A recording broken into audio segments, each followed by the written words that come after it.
ದರ್ಶನ್ ಜೈಲಿಗೆ ಹೋದಾಗ್ಲಿಂದ ಕೂಡ ಒಂದಲ್ಲ ಒಂದು ವಿಚಾರಕ್ಕೆ ಸುದ್ದಿ ಆಗ್ತಾನೆ ಇದ್ದಾರೆ. ಇನ್ನು ಕಳೆದ ಜನವರಿ 24ನೇ ತಾರೀಕು ಯಲಹಂಕ ಠಾಣಾ ವ್ಯಾಪ್ತಿಯಲ್ಲಿ ಒಂದು ವಿಚಾರಕ್ಕೆ ಸಂಬಂಧಪಟ್ಟಂತೆ ಆರೋಪಿಯೊಬ್ಬನನ್ನ ನ್ಯಾಯಾಂಗ ಬಂಧನಕ್ಕೆ ವಿಧಿಸಲಾಗುತ್ತೆ. ಈ ಒಂದು ಆರೋಪಿಯನ್ನ ಕಾನ್ಸ್ಟೇಬಲ್ ಗಣೇಶ್ ಎಂಬುವವರು ಜೈಲಿಗೆ ಬಿಡ್ಲಿಕ್ಕೆ ಹೋಗ್ತಾರೆ. ಹೋದಂತ ಸಂದರ್ಭದಲ್ಲಿ ಆ ಒಂದು ಆರೋಪಿಯನ್ನ ಜೈಲಿಗೆ ಬಿಟ್ಟು ಬರುವಂತ ಸಂದರ್ಭದಲ್ಲಿ ಅಲ್ಲೇ ಆಪೋಸಿಟ್ ಅಲ್ಲಿ ನಡ್ಕೊಂಬರ್ತಾ ಇದ್ದಂತ ದರ್ಶನನ್ನ ನೋಡ್ತಾರೆ.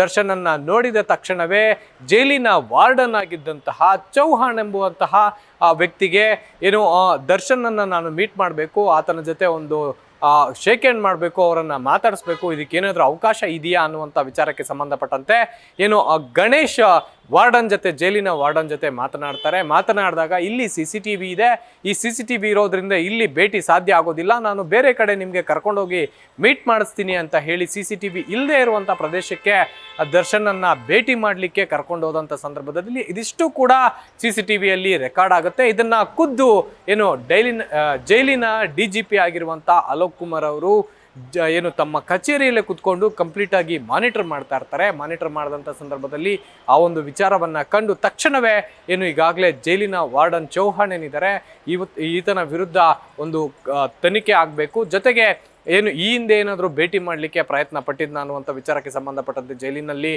ಒಂದು ಇಲಾಖೆ ತನಿಖೆಯನ್ನು ಮಾಡಿ ಜೊತೆಗೆ ಈತನನ್ನ ಇಮ್ಮಿಡಿಯೇಟ್ ಆಗಿ ವರ್ಗಾವಣೆ ಮಾಡಿ ಅನ್ನುವಂತಹ ಒಂದು ಸೂಚನೆಯನ್ನ ಜೈಲಿನ ಸೂಪರ್ಡೆಂಟ್ ಅವರಿಗೆ ಕೊಡ್ತಾರೆ.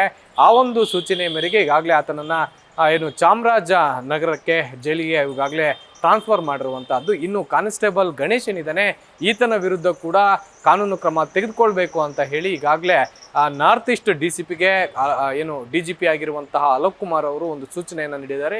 ಒಟ್ಟಾರೆ ಈ ಒಂದು ಪ್ರಕರಣವನ್ನ ನಾವು ನೋಡೋದಾದ್ರೆ ಜೈಲಿನಲ್ಲಿ ದರ್ಶನ್ ಇದ್ರೂ ಕೂಡ ಒಂದಲ್ಲ ಒಂದು ವಿಚಾರಕ್ಕೆ ಪದೇ ಪದೇ ಸುದ್ದಿ ಆಗ್ತಾನೆ ಇರುವಂತಹದ್ದು ವಿಪರ್ಯಾಸ ಅಂತಂದ್ರೆ ತಪ್ಪಾಗಲ್ಲ.